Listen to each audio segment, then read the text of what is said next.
우리 주 예수 그리스도를 믿습니다.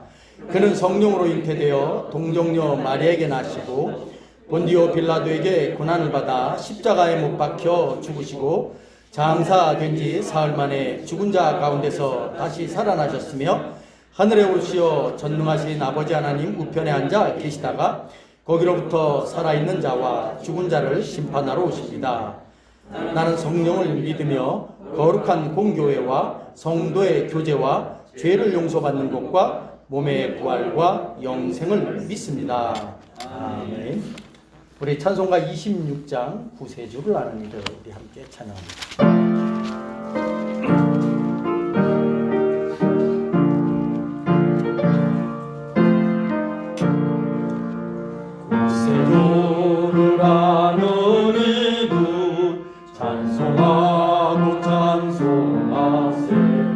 맘과 뜻과 힘 다하여 경배 돌리세. 주를 알지 못한 이들 주같이 인도하사 그의 피로 구속하니 찬송 부르세. 약한 사람도 구원받아 참게 되니 모든 죄를 이길 힘은 믿음뿐이라. 진리 되신 우리 주는 영원토록 변함없네. 성도들아 주를 믿어 길이 섬기세.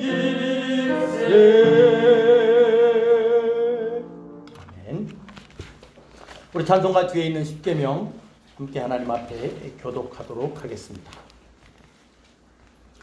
하나님이 이 모든 말씀으로 말씀하여 이르시되 나는 너를 애굽 땅 종되었던 집에서 인도하여 낸 내 하나님 여호와니라. 너는 나 외에는 다른 신들을 내게 두지 말라. 너를 위하여 새긴 우상을 만들지 말고 또 위로 하늘에 있는 것이나 아래로 땅에 있는 것이나 땅 아래 물속에 있는 것에 어떤 형상도 만들지 말며 그것들에게 절하지 말며 그것들을 섬기지 말라.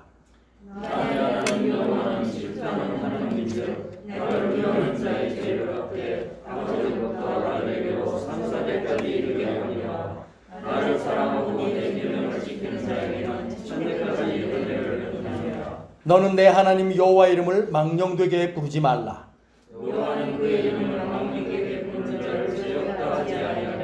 안식일을 기억하여 거룩하게 지키라. 엿새 동안은 힘써 내 모든 일을 한 것이나 일곱째 날은 내 하나님 여호와의 안식일인즉 너나 내 아들이나 내 딸이나 내 남편이나 내 여종이나 내 가족이나 내 하나님 몸을 챙기라고 마음을 좋아하지 말라.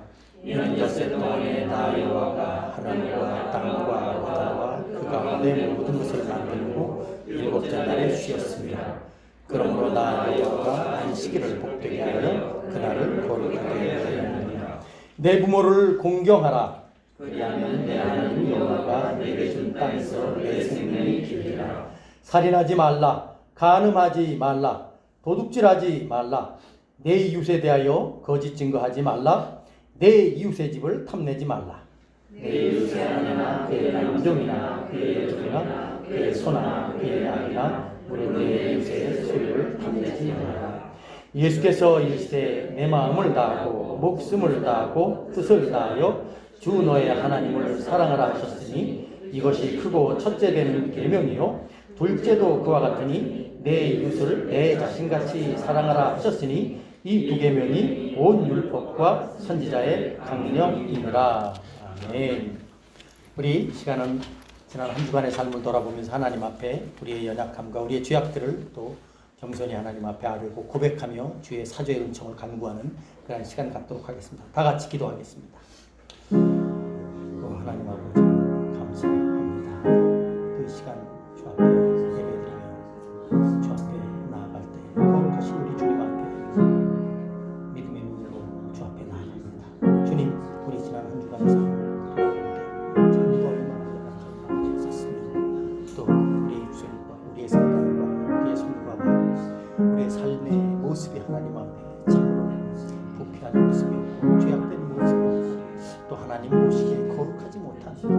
연약한 모습이었음을 주님 앞에 고백할 수밖에 없습니다.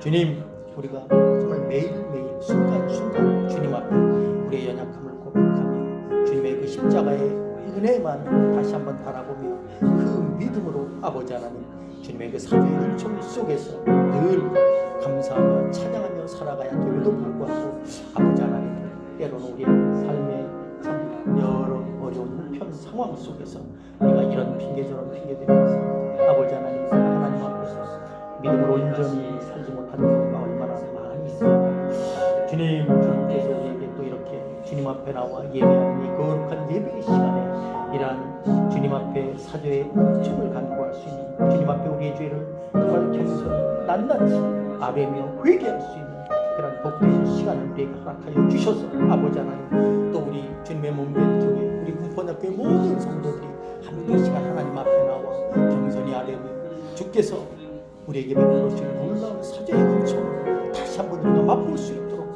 주께서 우리와 함께하여 주시고 도와주시니 참으로 감사드립니다. 오 하나님 우리와 함께하여 주시고 주님의 놀라운 정말 십자가의 보혈의 피 속에 만드는 부활의 생명의 능력을 다시 한번 맛볼 수 있는 귀하고 복된 시간 되게 하여 주옵소서.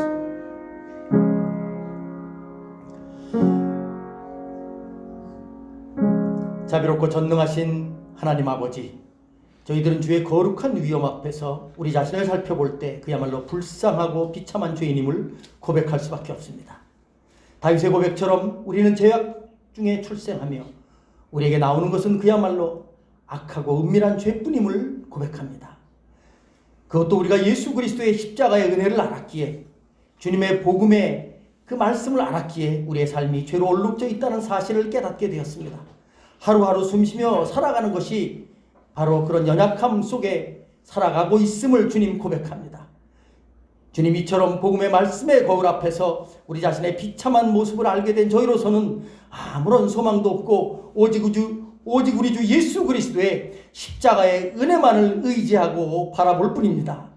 주여 오늘 이 시간도 의지하오니 주님의 크신 긍휼을 따라서 우리의 죄를 용서하여 주시되 주의 성령의 은혜를 내리셔서 우리의 연약함과 죄악들을 다시 한번 깨닫게 하시고 우리 주 예수 그리스도의 죽으심과 부활의 생명을 의지하여 죄에 대하여는 죽고 의에 대하여는 살아가는 자로 믿음의 복된 열매를 맺을 수 있도록 인도하여 주시옵소서. 그러므로 이제 그리스도 예수 안에 있는 자에게는 결코 정죄함이 없나니 이는 그리스도 예수 안에 있는 생명의 성령의 법이 죄와 사망의 법에서 너를 해방하였음이라. 허물의 사함을 받고 자신의 죄가 가려진 자는 복이 있도다. 마음에 간사함이 없고 여호와께 정죄를 당하지 아니하는 자는 복이 있도다. 내가 이르기를 내 허물을 여호와께 자복하리라 하고 주께 내 죄를 아뢰고 내 죄악을 숨기지 아니하였더니 곧 주께서 내 죄를 사셨나이다. 아멘. 이 모든 간구를 살아계신 우리 주 예수님의 이름으로 감사하며 기도하옵나이다. 아멘.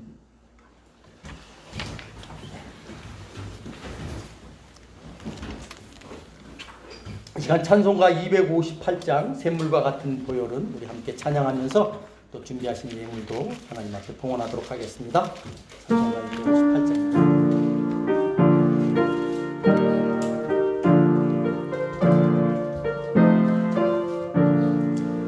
샘물과 같은 보혈은 주님의 피로다.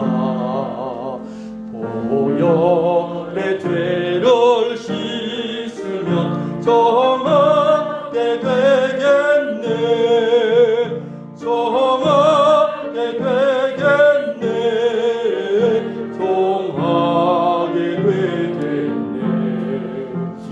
보혈의 죄를 씻으면 정하게 되겠네. 저도 회개하고서 보혈에 씻었네. 저도 저 같은 이 몸도 죄 씻기 원하네. 죄 씻기 원하네.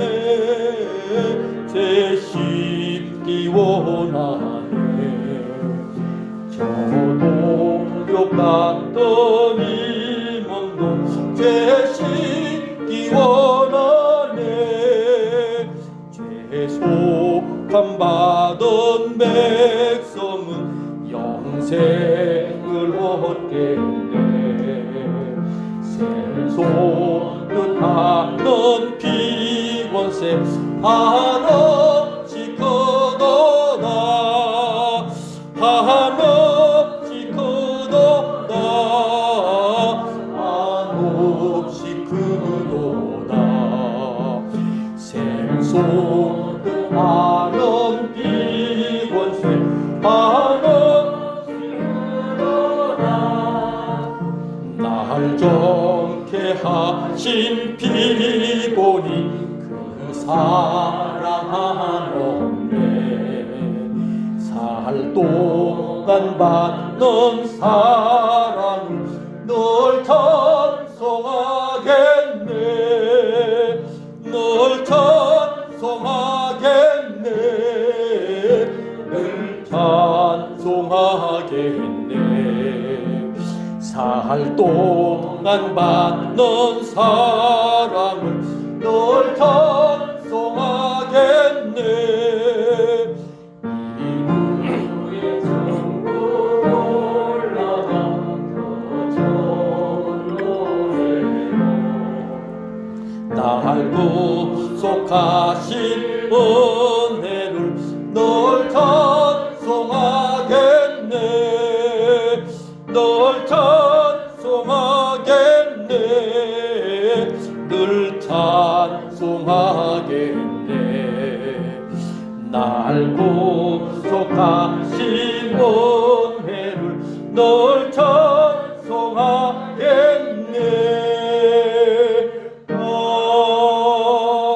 아멘.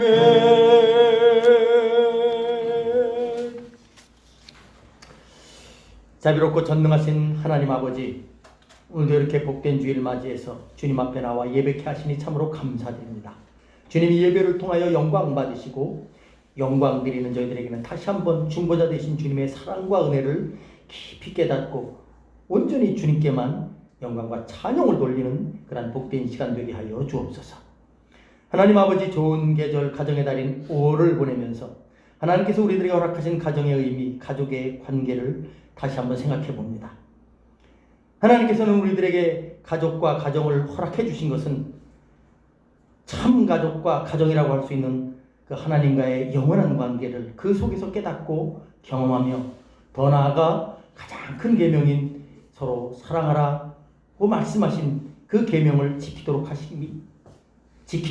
하시기 위함인 줄로 믿습니다. 주여 바라옵기는 이런 가정의 참된 의미가 속절없이 무너져가는 이 세상 가운데서 오 하나님, 우리 성도들의 가정이라도 복된 신앙 안에서 잘 세워지게 하여 주시옵소서. 세상의 많은 유혹과 흔들림 속에서도 굳건하게 믿음으로 살아가는 우리 모든 귀하고 복된 언약의 자손들 될 수 있도록 주께서 인도하시고 함께하여 주시옵소서. 부모는 자녀들에게 하나님의 은혜와 말씀에 기초한 본을 볼 수 있도록 축복해 주시고, 자녀들은 부모님들에게 또 하나님의 말씀을 따라서 순종과 효를 행하되 더 나아가 하나님께서 허락하신 그런 가정을 잘 이뤄갈 수 있는 그런 복된 믿음과 소망으로 채워 주시옵소서. 주님, 요즘 저희들은 코로나 바이러스로 인해서 매우 평범하고 일상적인 삶조차 참 제대로 영위에 가지 못하는 가운데서 하루하루 살아가고 있습니다. 주여 간구하오니 코로나로 인한 삶의 이런 어려운 형편들이 하루속히 사라지게 하여 주시옵소서. 아울러 이번 일로 인해서 우리가 얼마나 연약한 인생인가를 깨닫게 하여 주시고 범사의 주님을 의지하며 살아가는 그러한 삶이 될 수 있도록 주여 우리의 마음과 생각을 지켜주시옵소서. 그동안 우리의 마음과 생각을 가득 채웠던 세상과 물질을 향한 마음을 떨쳐낼 수 있도록 주여 그런 정말 귀하고 복된 회복의 시간으로 새롭게 채워질 수 있도록 주여 함께 하시고 도와주시옵소서. 하나님, 우리 군포원약교회 성도들을 위해서 기도하는 것은 우리 성도들 매일매일 말씀과 기도로 주님과 교제하며 살아갈 수 있는 그런 복된 성도들이 삶이 될 수 있도록 인도하여 주시옵소서. 매일 시간을 내어서 말씀을 묵상하며 주 앞에 겸손히 기도하면서 매 순간 주님과 동행할 수 있도록 주께서 인도하여 주시고 주께서 우리에게 맡겨주시는 삶의 자리에서 정말 아름다운 그리스도의 향기를 드러내는 우리 모든 군포은약교회 성도들 될 수 있도록 주께서 축복하여 주시옵소서. 특별히 아버지 하나님, 우리 선교사님들을 위해서 기도합니다. 정말 주께서 맡겨주신 귀한 그 선교지에서 사역하는 그 모든 선교사님들을 주께서 붙들어 주시되, 특별히 아버지 하나님, 우리가 협력하고 있는 우리 선교사님들, 참 이번 코로나로 인해서 또 이렇게 국내에 들어와 또 아직 나가지도 못하고 또 이곳에서 사역을 준비하는 그런 선교사님들 계십니다. 주여, 그들 가운데 주님 함께하여 주시옵소서. 우리 전유성 선교사님, 신성익, 신승훈 선교사님들의 가정과 사역 가운데 늘 함께하여 주셔서 어려움 없게 하시고 이 국내에 머무는 동안에 귀한 위로와 격려의 그런 시간이 되게 하셔서 하나님께서 맡겨주신 귀한 사역을 잘 감당할 수 있도록 주께서 은혜로 함께하여 주시옵소서. 이 모든 간구를 살아계신 우리 주 예수님의 이름으로 감사하며 기도하옵나이다.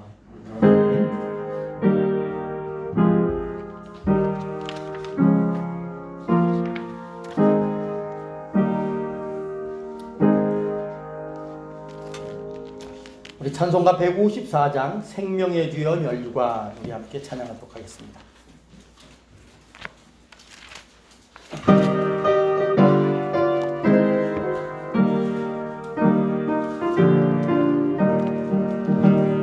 생명의 주여 멸류관 받으시옵소서. 날 위해 쓰신 가시관 나 기억합니다. 저 겟세마네 기도를 늘 기억하게 하시고 그 십자가의 은혜로 날 인도하소서. 부셨던 무덤 내게도 보이시옵소서. 잠드신 동안 천사가 굳게 지키온대. 저 겟세마네 기도를 늘 기억하게 하시고 그 십자가의 은혜로 날 인도하소서. 마리아처럼 새벽에 주께로 갑니다. 빈 무덤 내게 거이사 날 가르치소서. 저 겟세마네 기도를 늘 기억하게 하시고 그 십자가의 은혜로 날 인도하소서. 고난의 잔을 날 위해 다 마셨나이다. 나 항상 나의 십자가 감당케 하소서. 저 겟세마네 기도를 늘 기억하게 하시고 그 십자가의 은혜로 날 인도하소서.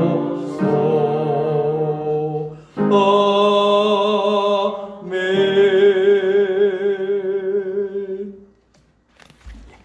오늘 함께 나눌 하나님의 말씀은 마가복음 제 14장 32절로 42절까지의 말씀입니다. 오늘 함께 나눌 하나님의 말씀은 신약성경 마가복음 제 14장 32절로 42절까지의 말씀입니다. 제가 천천히 봉독하도록 하겠습니다. 눈으로 함께 따라오시면 되겠습니다. 그들이 겟세마네라 하는 곳에 이름에 예수께서 제자들에게 이르시되 내가 기도할 동안에 너희는 여기 앉아있으라 하시고 베드로와 야고보와 요한을 데리고 가실세 심히 놀라시며 슬퍼하사 말씀하시되 내 마음이 심히 고민하여 죽게 되었으니 너희는 여기 머물러 깨어있으라 하시고 조금 나아가사 땅에 엎드려 될 수 있는 대로 이때가 자기에게서 지나가기를 구하여 이르시되 아빠 아버지여 아버지께는 모든 것이 가능하오니 이 잔을 내게서 옮기시옵소서. 그러나 나의 원대로 마시옵고 아버지의 원대로 하옵소서 하시고 돌아오사 제자들이 자는 것을 보시고 베드로에게 말씀하시되 시몬아 자느냐 내가 1시간도 깨어 있을 수 없더냐. 시험에 들지 않게 깨어 있어 기도하라.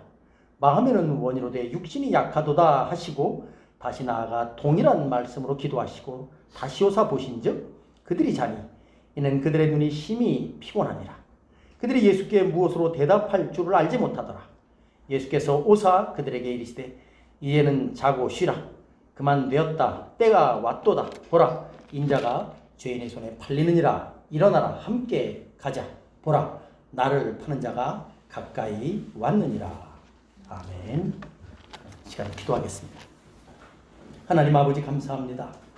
오늘도 주께서 저희들에게 복된 주일을 허락하여 주시고 저희들의 입술의 고백과 찬양을 받으시고 영광 받으시니 참으로 감사드립니다. 아버지 하나님 이 시간 주의 말씀을 또 함께 나누는 시간입니다. 주께서 거룩하신 말씀을 통해서 우리에게 알려주신 그 귀한 아름다운 성경의 교훈들을 부족한 종을 통해서 우리 또 성도들과 함께 나눌 때에 그 귀한 말씀의 은혜가 우리에게 모두 풍성하게 넘칠 수 있도록 인도하시고 그 말씀의 은혜를 따라 또 매일매일 우리의 삶이 주님 앞에서 아름다운 믿음의 열매로 맺혀질 수 있도록 주께서 축복하시고 함께하여 주시옵소서. 하나님 정말 함께 예배에 하고 싶지만 이런저런 형편 가운데 참석하지 못한 주님의 귀한 자녀들도 있습니다. 주님 그들에게도 동일한 은혜로 함께하여 주옵소서. 이 모든 간구를 살아계신 우리 주 예수님의 이름으로 감사하며 기도하옵나이다. 아멘. 오늘 본문은 이제 예수께서 제자들과 함께 겟세마네 동산에서 기도하신 그런 내용이죠. 말씀을 보면 예수님과 제자들은 이제 예루살렘 성내에서 마가의 다락방에서 6월절 만찬을 마치신 다음에 예루살렘 성을 빠져나와서 기드론 골짜기라고 하는 곳을 이렇게 지나면서 겟세마네 동산으로 나아가신 것입니다. 이 겟세마네 동산은 감람산, 그러니까 감람산이 있고 예루살렘 성이 있고 예루살렘 성전이 이렇게 보입니다. 그러니까 성내에서 나와서 감람산 그 곁에 이제 겟세마네 동산이 있다는 것이죠. 이 겟세마네 동산은 감람산 아래에 위치한 동산으로 예수께서 평상시 자주 예루살렘을 방문하실 때면 항상 가셔서 기도하셨던 그러한 기도의 장소였습니다. 여러분 겟세마네라는 이 이름의 뜻이 무엇이냐면 기름을 짜는 곳 또는 기름을 짜는 장소 그런 의미입니다. 당시에는 어떤 기름을 짰을까요? 올리브 열매로 기름을 짰을 것입니다.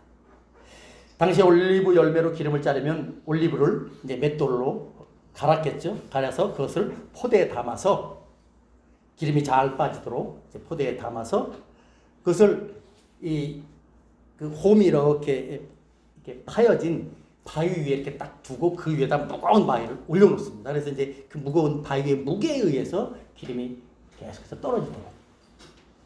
그런 바위로 만든 기름 틀, 그게 이제 겟세마네라는 뜻이에요. 또는 그런 기름 틀이 있는 장소, 쉽게 말하면 방앗간 같은 곳이겠죠. 그것이 바로 겟세마네라는 뜻의 의미입니다. 아마 예수님께서 가셨던 그 겟세마네 동산에는 그러한 기름을 짜는 틀 또는 그러한 장소들이 있었기에 겟세마네라고 불리어지지 않았을까 싶습니다. 저는 이 말씀을 묵상하면서 그런 생각을 해봅니다. 예수님께서 기도하셨던 그 겟세마네 동산, 아마 그곳을 만약에 우리가 지금 방문하면 저는 그런 얘기도 들었어요. 그곳에 가면 지금도 그 많이 감람나무가 있는데 그 감람나무가 예수님 당시에도 있었던 2000년이 훨씬 넘은 그런 감람나무도 많이 있다고 합니다.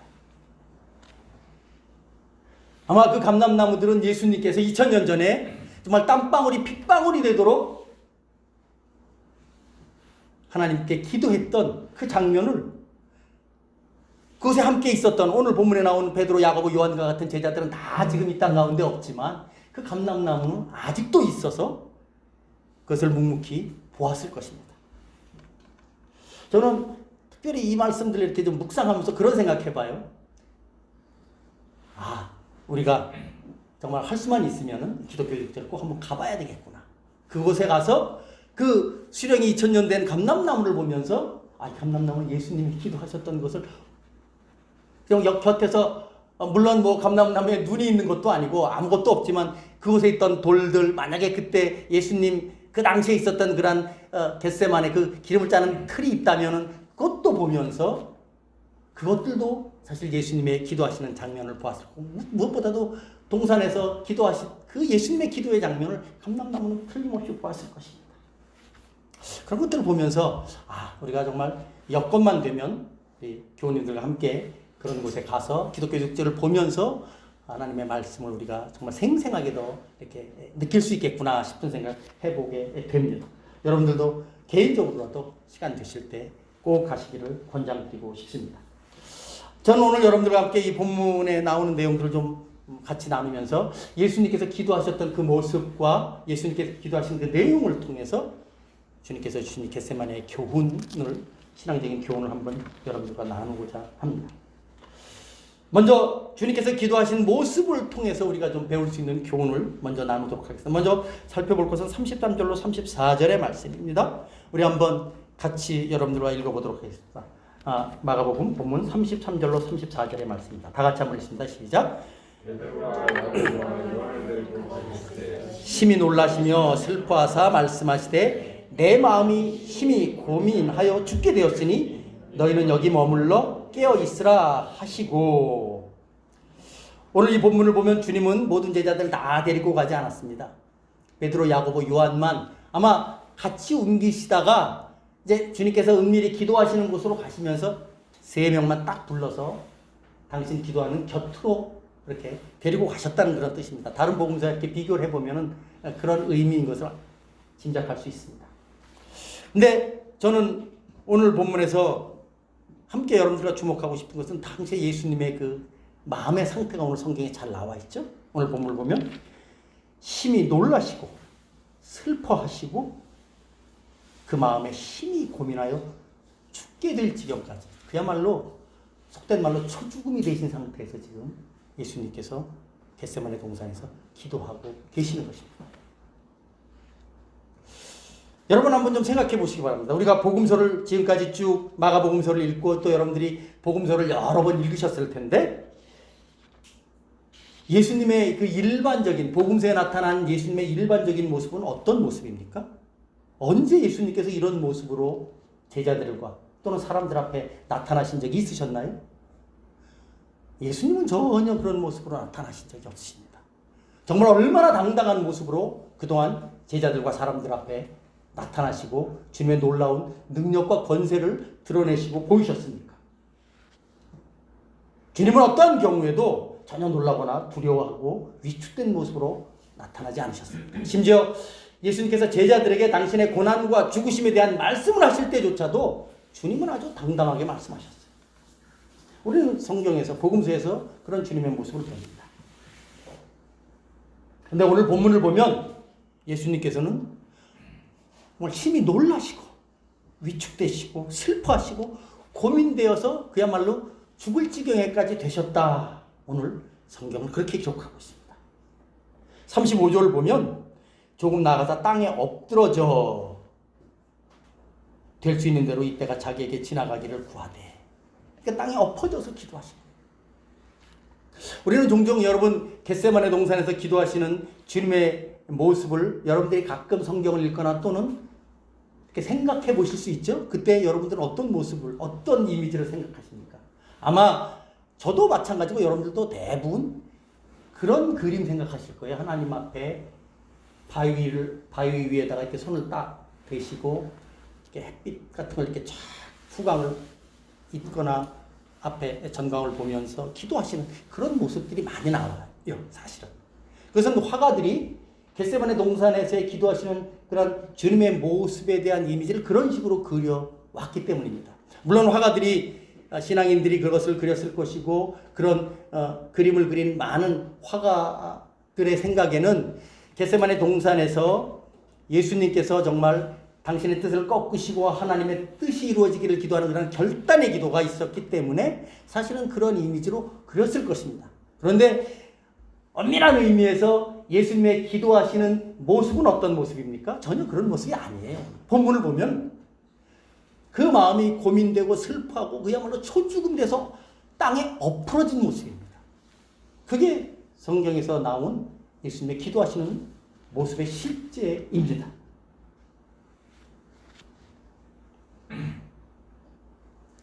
어떻게 보면 정말 사형 선고를 받고 털썩 주저앉고 그 앞에서 좌절된 그런 모습이 오늘 본문에 나온 예수님의 겟세마네 동산에서의 모습이라 할 수 있습니다.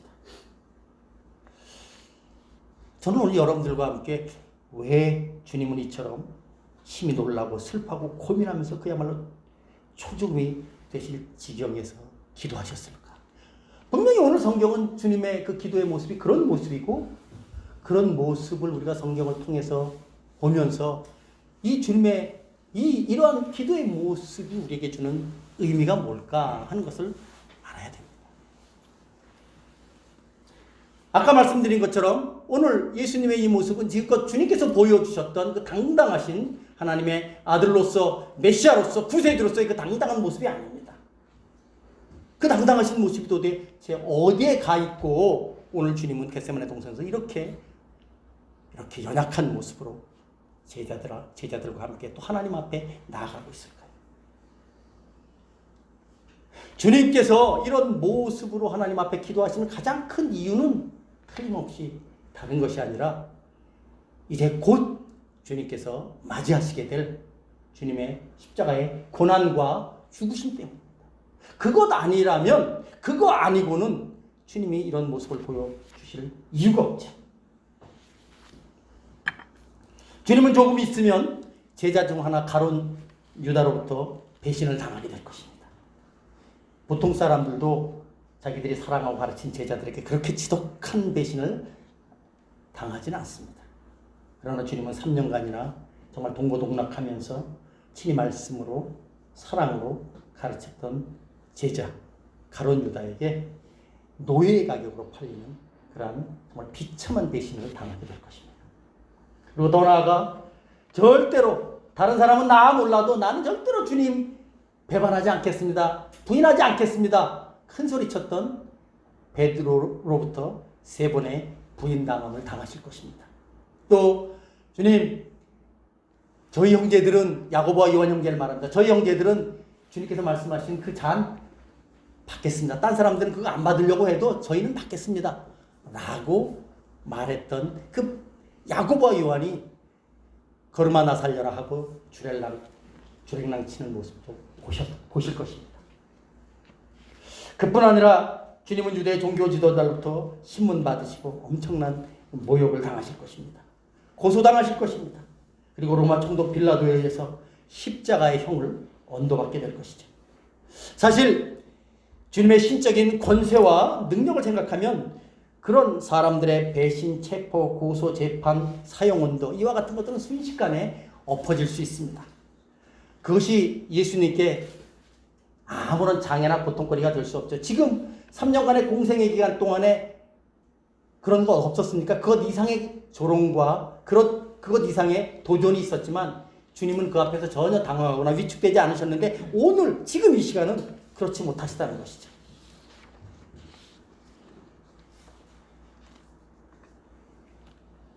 아까 말씀드린 대로 그 이유는 지금 눈앞에 주님께서는 십자가를 바라보면서 십자가의 의미가 무엇인지를 아시기 때문에 이제 주님의 마음이 속절없이 정말 슬퍼하고 고민하고 죽을 지경이 되어서 하나님 앞에 기도하는 모습, 그것이 바로 오늘 겟세마네 동산에서 보여주신 주님의 모습이라는 것이죠.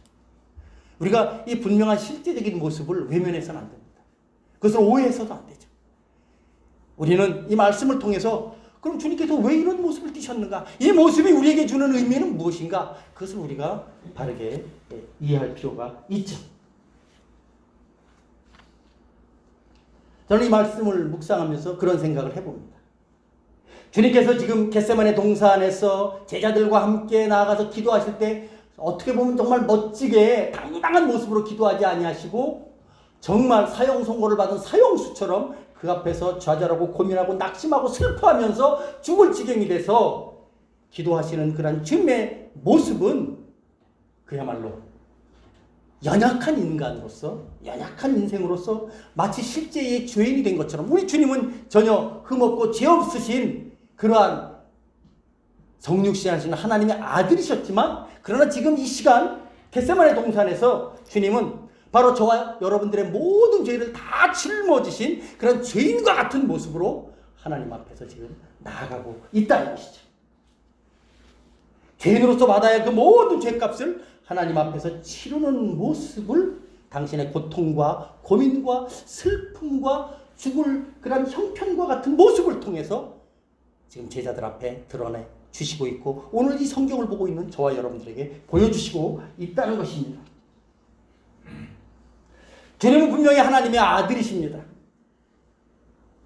그러나 지금 이 겟세마네 동산에서 주님의 모습은 그 하나님의 아들의 영광과 권세와 능력을 잠시 뒤로 물리시고, 그리고 흠없고 점없는 정말 온전한 하나님 앞에서 조금도 두려울 것 없는 그러한 완전한 인간으로서의 모습도 잠시 내려놓으시고, 어떤 모습으로 저와 여러분들의 모든 죄값을 다 짊어지신 그런 죄인으로서 지금 겟세마네 동산에서 하나님 앞에 나아가고 있다. 마치 저는 이 말씀을 묵상하면서 그런 생각해 봅니다.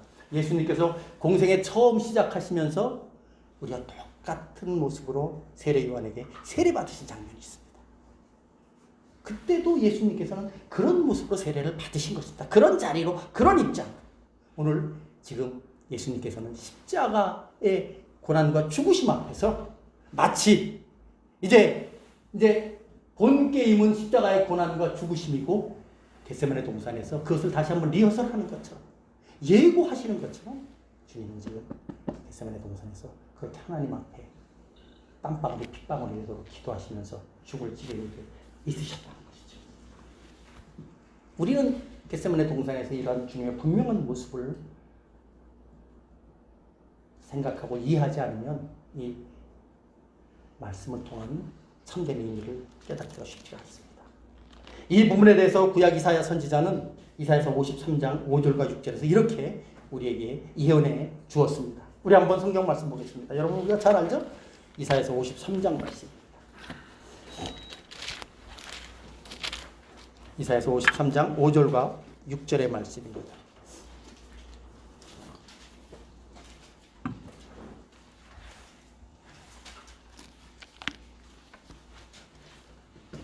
우리 다 찾으셨으면 한번 이사야서 53장 5절과 6절 천천히 같이 한번 읽어보도록 하겠습니다. 다 같이 읽습니다. 시작. 그가 찔림은 우리의 허물 때문이요 그가 상함은 우리의 죄악 때문이라. 그가 징계를 받음으로 우리는 평화를 누리고 그가 채찍에 맞음으로 우리는 나음을 받았도다. 우리는 다 양 같아서 그릇 행하여 각기 제 길로 갔거늘 여호와께서는 우리 모두의 죄악을 그에게 담당시키셨도다. 아멘. 여기서 제일 많이 나오는 단어가 뭡니까? 큽니다. 그가 찔림을 받고 그가 상하고 그가 채찍에 맞고, 그 다음에 많이 나오는 단어가 우리입니다. 여러분, 그런데 우리는 이 겟세마네 동산에서 소죽음이 돼서 슬퍼하시고 고민하시고 정말 괴로워하시는 그 주님의 모습 앞에 바로 그 주님의 모습이 그렇게 고민하고 괴로워하고 슬퍼해야 될 사람이 바로 예수님이라는 저와 여러분이라는 사실을 기억하시면 좋겠습니다. 지금 예수님은 저와 여러분들의 모든 죄값을 짊어지시고 주님 앞에 나아가고 있는 것이죠. 이 부분에 대해서 히브리서는 또 이렇게 이제 어떻게 보면 이제 주석처럼 설명해 주고 있죠. 우리 한번 그 말씀도 한번 읽어보도록 하겠습니다. 히브리서 5장 8절로 10절의 말씀입니다. 신약성경 히브리서 5장 8절로 10절의 말씀입니다.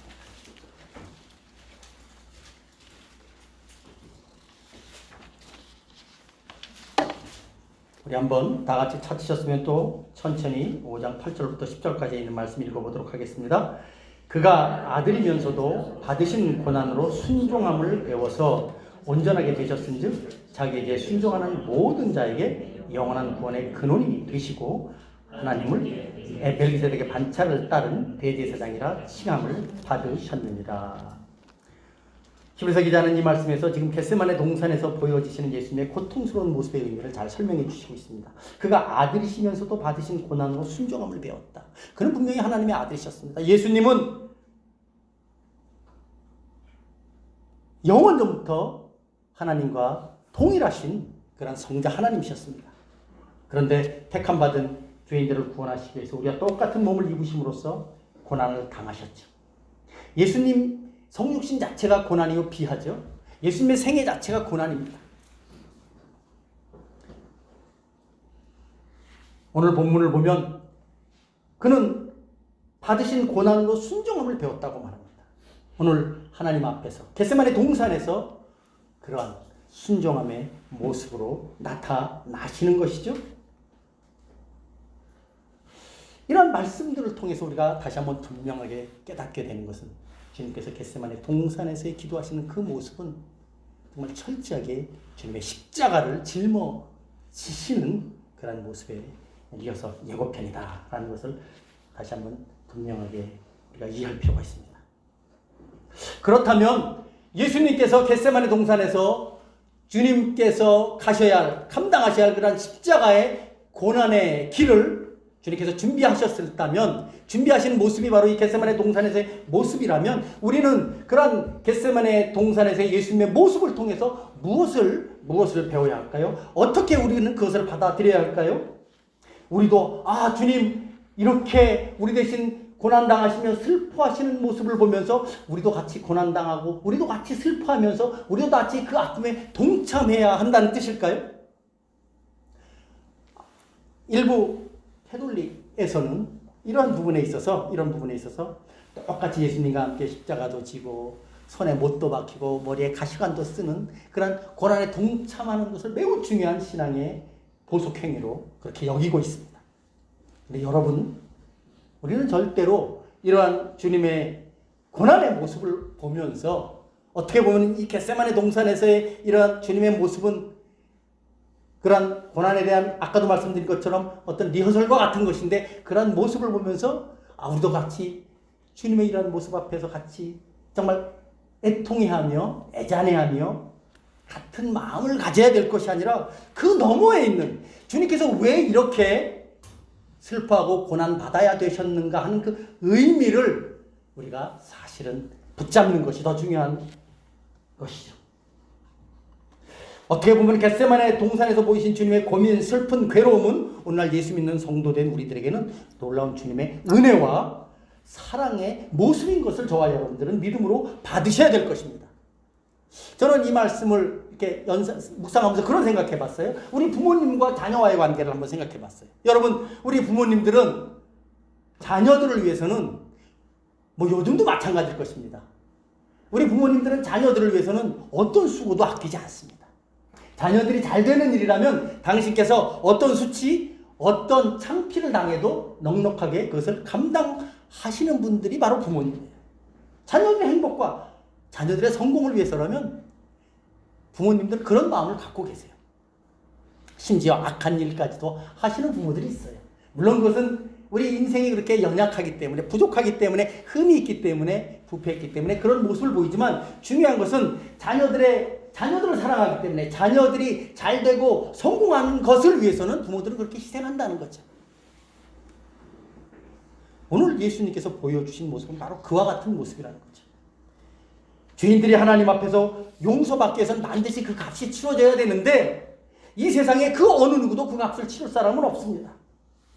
이 세상에 그 어느 누구도 하나님 앞에서 자신의 죄값을 치르고 하나님으로부터 의롭게 인정받을 수 있는 사람은 아무도 없다는 거죠. 그래서 흠없고 정없는 주님께서 육신의 몸을 입고 오셔서 우리의 모든 죄값을 다 짊어지시고 지금 하나님 앞에 죄인으로 나가셔서 그 죄값을 치르면서 우리를 위한 희생 제물이 되시려고 하는 것이죠. 그것이 바로 예수님의 십자가의 고난과 죽으심의 의미입니다.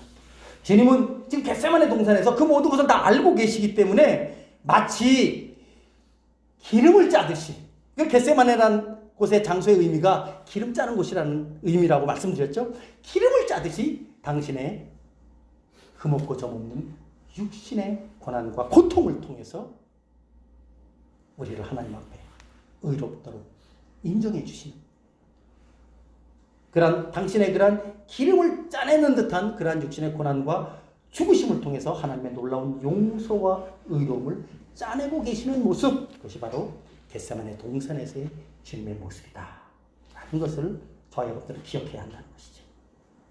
사랑하는 성도 여러분, 그렇기 때문에 우리는 이 겟세마네 동산에서의 주님의 모습을 단지 고난과 죽음 앞에서 괴로워하고 고민하고 두려워하는 그런 주님의 모습으로만 볼 수는 없다는 것이죠. 그 괴로움과 두려움과 정말 슬픔 너머에 있는 중보자 되신 예수 그리스도의 사랑과 은혜를 믿음의 눈으로 반드시 바라보고 붙잡아야 될 것입니다. 그것이 바로 겟세마네 동산에서 보여주신 주님의 진정한 모습인 것이죠. 우리는 겟세마네 동산에서 주님의 놀라운 사랑과 은혜를 볼 수 있어야만 합니다. 그래야 우리가 이제 십자가를 바라보게 되고 십자가를 의지하게 되고 그 은혜 속에서 복된 믿음의 삶을 살아가게 될 것입니다. 바라기는 이런 겟세마네의 은혜가 저와 여러분들에게 항상 차고 넘치시길 주님의 이름으로 축원합니다. 두 번째로 생각해 볼 것은 주님의 그 겟세마네 동산에서의 그 모습뿐만 아니라 주님께서 또 하나님 앞에 정말 절규하듯이 기도하셨던 그 기도의 내용을 통한 교훈도 우리가 또 배워야 될 필요가 있습니다. 오늘 본문을 보면 예수님께서는 겟세마네 동산에서 기도하시면서 무슨 내용의 기도를 하셨습니까? 여러분 그거 모르시는 분은 없을 것입니다. 무슨 내용의 기도죠? 내 원대로 마시고 아버지의 원대로 하옵소서. 뭐 그렇게 긴 기도 안 하셨어요. 하나님 아버지 내 원대로 마시고 아버지의 원대로 하옵소서. 오늘 본문을 보면 주님께서 3번에 걸쳐서 그렇게 기도하셨던 것을 볼 수가 있습니다. 여러분 앞서도 말씀드렸지만 예수님 우리가 똑같은 인성을 지니신 우리가 똑같은 사람이세요. 정말 예수님은 우리와는 차원이 다른 하나님의 신성을 지니신 분이시면서도 동시에 우리가 똑같은 인성을 지니신 그러한 분이 바로 성자 하나님 우리 주 예수 그리스도이십니다. 우리와 똑같은 인성을 지니셨지만 예수님은 죄가 없으신 무죄하신 분이죠. 그럼에도 불구하고 우리가 예수님에 대해서 항상 복음서를 읽으면서 생각해야 될 것은 뭐냐면 예수님은 하나님의 아들이셨지만 정말 놀라운 하나님의 실적인 권세와 능력이 있으신 분이지만 또 한편 우리가 똑같은 인간이셨다. 즉 배고픔도 하시고 슬픔도 하시고 두려움도 하시고 시기심도 있으셨을 것입니다. 물론 그것이 죄와 연결되지는 않았겠지. 어쨌든 주님은 그런 소위 말해서 오욕칠정을 다 갖고 계신 그런 분이 바로 예수님이라는 사실을 우리는 절대로 잊지 말아야 합니다. 이 말은 주님도 고통스럽고 아프고 슬프고 괴로운 것은 피하고 싶으셨다는 뜻입니다. 주님도 다른 사람으로부터 존귀와 영광을 받고 싶으신 그런 마음이 있으신 분이라는 것이죠. 육신의 괴로움과 고통과는 상관없는 삶을 살고 싶으셨을 것이라는 거죠. 그리고 주님은 충분히 그런 삶을 사실 수 있는 분인데 지금 주님께서 맞닥뜨려야 할 것은 무엇입니까? 십자가의 고난입니다. 십자가의 고난과 괴로움이고 죽음입니다. 그리고 모든 인간의 죄를 다 짊어지고 하나님 앞에 죄인으로 나타나야 될 당신의 그런 비참한 형편입니다. 오늘 예수님께서 나의 원대로 마시고 아버지의 원대로 하옵소서 라고 말한 그 의미는 여기에서 출발합니다. 주님의 원은 무엇입니까? 주님의 원은 너나 피하고 싶다. 할 수만 있으면 하나님 내가 왜 이런 정말 죄인과 같은 모습으로 하나님 앞에 우리 아버지 앞에 나타나야 됩니까? 내가 왜 인간으로서 이런 고난, 이런 괴로움, 이런 슬픔, 이런 죽음 내가 왜 당해야 됩니까? 라는 마음이 주님께서 없으셨겠습니까? 아니, 있다는 거죠. 주님도 있으셨다는 거죠. 오늘 우리는 그 부분도 분명하게 봐야 된다는 거죠. 내 원대로 마셨고 아버지의 뜻대로 하옵소서라고 하는 말씀 속에 그 내 원이라는 것은 그냥 주님께서 그냥 아버지의 뜻을 이루기 위해서 앞에 그냥 슬쩍 던진 그러한 말이 아니라 정말 주님께서는 당신의 마음속 생각으로는 당신이 발걸음을 내딛는 그런 방향으로는 그쪽으로 가고 싶다는 거죠. 그런데 그렇게 해서는 안 되는 것이기 때문에 아버지의 뜻대로 하옵소서 이렇게 말씀하신 것입니다. 여기서 저와 여러분들이 배울 수 있는 교훈이 있습니다. 주님은 그것을 무엇을 통해서? 기도를 통해서 하나님 앞에 이루셨다는 것이죠. 여러분, 기도가 무엇일까? 우리가 신앙생활을 한다는 것은 곧 기도 생활을 하는 것입니다. 하나님의 말씀을 우리가 읽고 또 하나님 앞에서 우리의 마음의 소원들을 기도로 드러내는 것입니다. 신앙생활은 곧 기도 생활입니다. 근데 사실 대부분의 경우 우리가 하나님께 기도하는 가장 큰 방향, 목적이 무엇입니까? 우리가 원하는 바, 내가 원하는 바, 내가 소원하는 것, 내가 추구하는 것, 그것을 하나님 앞에 우리가 말해서, 아뢰어서 그것을 얻으려고 하는 게 대부분의 기도하는 사람들의 모습입니다. 저와 여러분들의 모습이죠. 근데 오늘 우리가 이 겟세마네 동산에서 기도하시는 주님의 모습을 보면서 다시 한번 생각해야 합니다. 아, 기도는 그게 아니구나. 기도는 내가 원하는 것을 하나님 앞에 아뢰어서 얻는 게 아니라 내가 원하는 것이 무엇인지 말씀을 통해서 알고 그것의 잘못됨을 깨닫고 그것을 내려놓고 하나님께서 원하시는 것이 무엇인지 알고 그걸로 바꿔가는 게 기도라는 것을 오늘 성경은 우리에게 가르쳐주고 있는 것이죠. 기도는 내 뜻을 이루는 수단, 통로가 아니라 하나님의 뜻을 우리가 감당하도록 우리 자신을 내어드리는 그런 수단이요 통로가 바로 기도라는 사실을 오늘 성경은 우리에게 보여주고 있는 것입니다. 사실 이 부분이 우리가 이제 매일같이 싸워야 할 싸움의 영역입니다. 우리의 신앙의 부분입니다. 우리는 늘 이 속에서 싸우고 있습니다. 우리가 매일같이 싸워야 할 믿음과 순종의 영역이 바로 여기에 있다. 예수 믿는 성도가 왜 기도해야 할까요? 그것은 바로 내 뜻이 아닌 하나님의 뜻대로, 하나님의 말씀대로 살아가기 위해서 기도해야 한다는 것입니다. 그래서 사실은 기도 생활은 단지 기도로 하나님 앞에 엎드려서 눈 감고 기도하는 그것과 관련 그런 모습이기도 하지만 반드시 하나님의 말씀, 하나님의 뜻이 담겨있는, 하나님의 계시가 담기는 그 말씀과 같이 연결돼서 나아가야 하는 것이죠. 왜? 그 속에서 하나님의 뜻을 붙잡아야 되고 그 알게 된, 깨닫게 된 그 하나님의 뜻 앞에 자신을 굴복시켜야 되는 그런 과정이 바로 기도라는 모습을 통해서 나타나야 한다는 것이죠. 사실 저와 여러분들이 솔직하게 우리가 이제 이렇게 같이 이렇게 나눌 수 있는 내용 중에 하나가 우리가 사실 하나님의 뜻을 모릅니까? 어떻게 살아야 하나님께서 기뻐하시는지 우리가 모릅니까? 아니죠. 압니다. 모르지 않습니다. 정상적으로 예수님으로부터 은혜를 받고 십자가의 그 공로를 알고 은혜를 받고 믿음의 복을 받아 누리는 사람들은 뭐가 하나님의 뜻이고 우리가 어떻게 살아야 하나님께서 기뻐하시는지 모르는 사람 없습니다. 왜? 하나님의 뜻 그렇게 희미하거나 불명확하지 않거든요. 아주 명백합니다. 분명하게 드러납니다. 그럼에도 불구하고 왜 그렇게 살지 못합니까? 그만큼 그게 쉽지 않다는 거죠. 그게 그만큼 쉽지 않다는 거죠. 계속해서 우리는 그 분에 대해서 함께 애쓰고 싸워야 한다는 것이죠. 오늘 예수님께서 겟세마네 동산에서 기도하시면서 주님조차도 그것이 쉽지 않았기에 하나님 앞에 기도하셨다는 거죠. 우리는 그것을 분명히 볼 수 있어야 합니다. 예수님 하나님의 뜻을 분명히 알고 있었습니다. 주께서 감당하실 하나님의 뜻은 고난의 십자가의 길을 가시는 것이죠. 근데 주님도 아까 말씀드렸는데 인간이시기 때문에 그 고난과 고통, 괴로움의 길을 가고 싶지 않으신 것입니다. 예수님께서도 그런 연약함이 있다는 것이죠. 그런데 주님은 오늘 기도하면서 당신의 그런 연약함을 극복하고 하나님 앞에 자신을 아끼시는 그런 놀라운 기도를 하시면서 주의 뜻을 이루어 가신 것입니다. 그러면서 주님께서는 제자들에게 이런 말씀을 주시죠. 우리 한번 그 말씀도 한번 읽어보도록 하겠습니다. 우리 본문 마가복음 14장 37절로 38절의 말씀입니다. 37절로 38절 다 같이 한번 읽어보도록 하겠습니다. 시작. 돌아오사 제자들이 자는 것을 보시고 베드로에게 말씀하시되 시몬아 자느냐? 내가 한 시간도 깨어있을 수 없더냐? 시험에 들지 않게 깨어있어 기도하라. 마음에는 원이로되 육신이 약하도다 하시고. 제가 1절에도 한번 말씀드렸어요. 왜 예수님께서는 항상 어떤 그 사역의 현장, 당신의 가르침의 현장 속에 베드로, 야고보, 요한을 데리고 가셨어요. 물론 사람마다 조금씩 다릅니다. 어떤 분은 베드로, 야고보, 요한이 그래도 그 중에 12제자 중에 가장 그래도 정말 주님을 사랑하는 마음이 있고 또 예수님에 대한 분명한 믿음이 있기 때문에 그렇게 했다. 그러니까 그들이 그래도 다른 제자보다는 조금 더. 근데 저는 말씀을 계속 묵상하면서 그런 생각이 듭니다.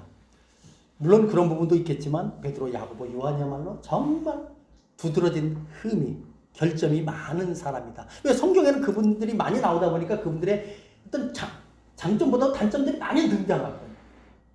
아마 예수님께서는 베드로, 야고보, 요한도 겟세마네 동산에 그래서 데리고 가신 게 아닌가 싶어요. 베드로는 어떤 사람입니까?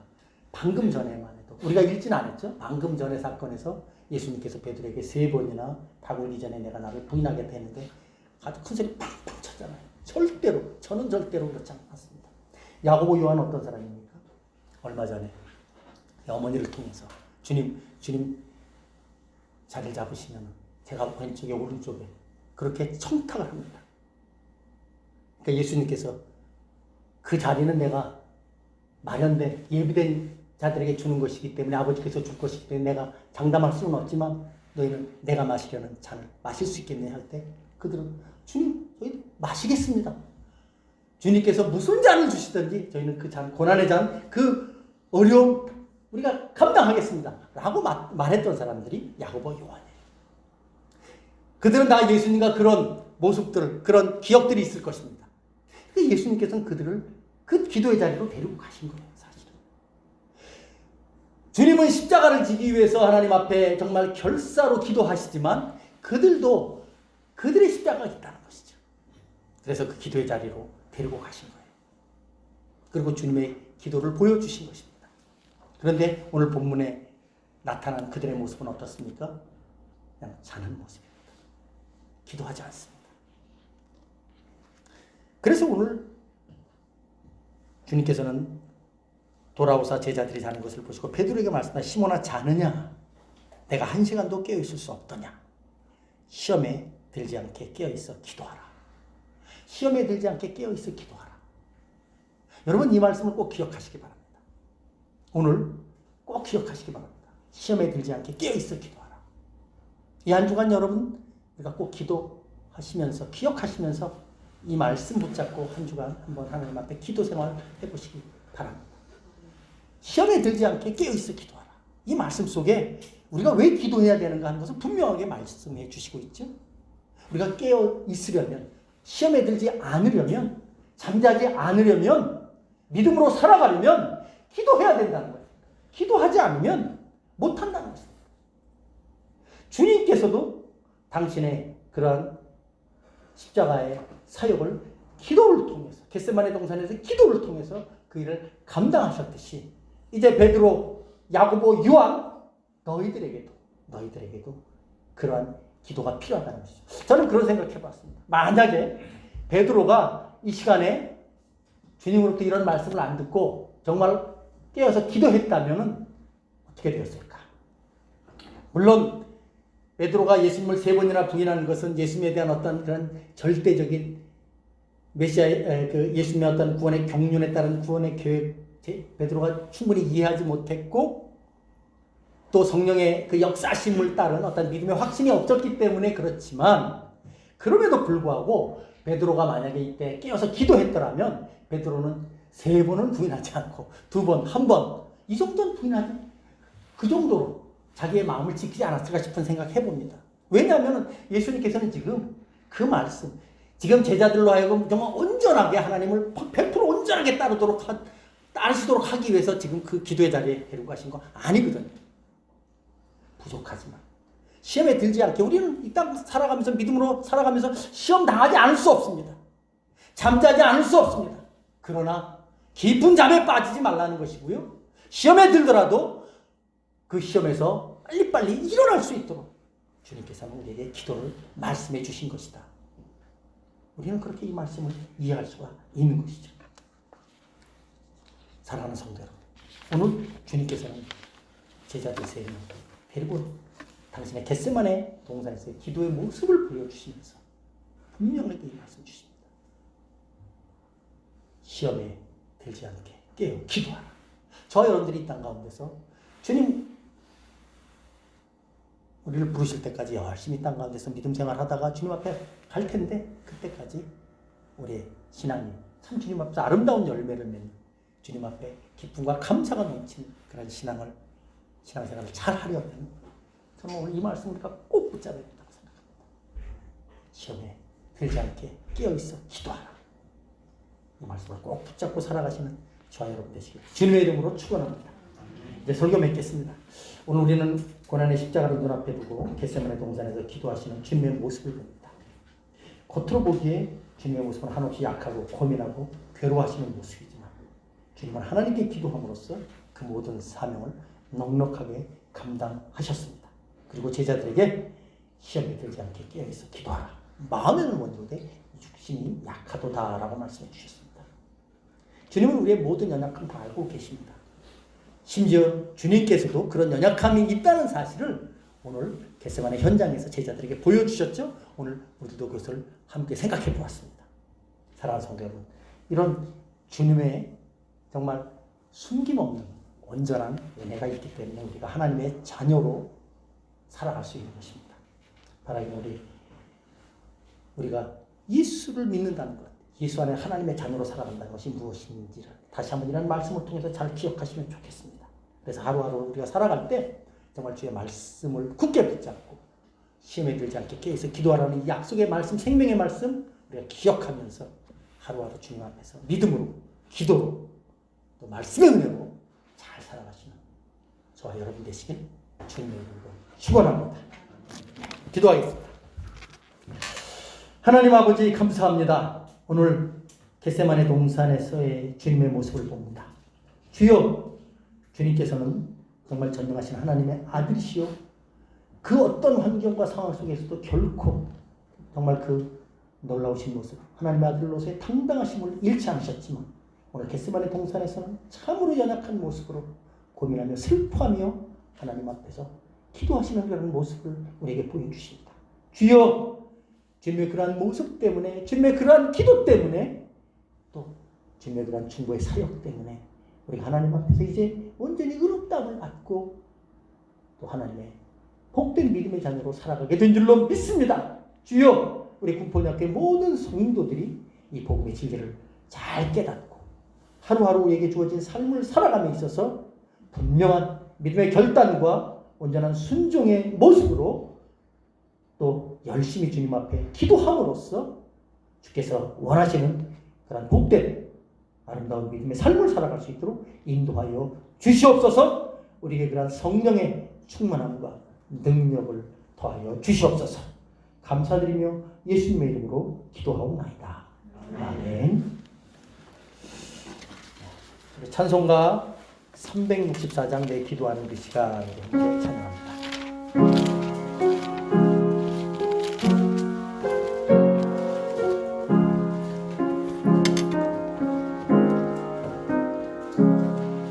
내 기도하는 그 시간 그때가 가장 즐겁다. 이 세상 근심 걱정에 얽매인 나를 모르사 내 진정 소원 주 앞에 난 낳지 마러 아뢰요. 그 불행당에 슬플 때 나 위로받게 하시네. 내 기도하는 그 시간 내게는 가장 귀하다. 야 같은 세상을 끝없이 방황하면서 위대한 길로 나갈 때 주께서 나를 이끌어 그 목자 앞에 나아가 큰 은혜 받게 하시네. 내 기도하는 그 시간 그때가 가장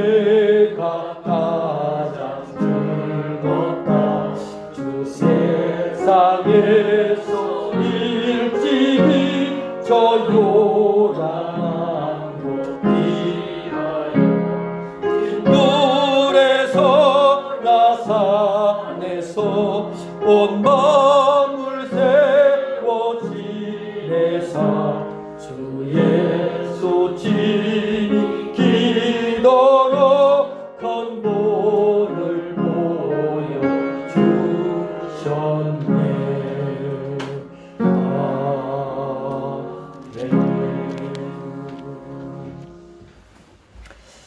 이제는 우리를 구속하신 우리 주 예수 그리스도의 은혜와 하나님 아버지의 만극하신 사랑하심과 성령 하나님의 감화 감동으로 교통하심의 역사가 이제 겟세마네 동산에서의 주님의 그 모습을 통해서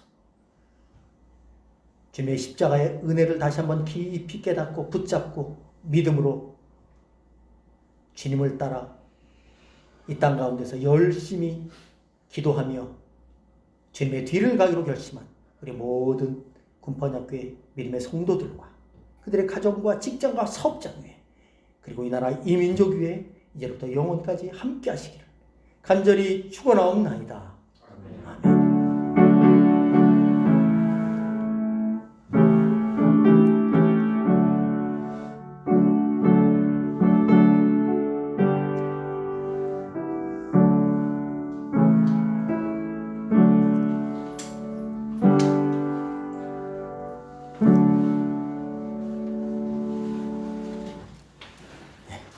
예배 마쳤습니다. 함께 또 일주일에 한 번씩 만나는 요즘 시간인데 함께 좀 교제하시고 또 찬양도 마시고 함께 안부를 나누시고 교제하시면 좋겠습니다.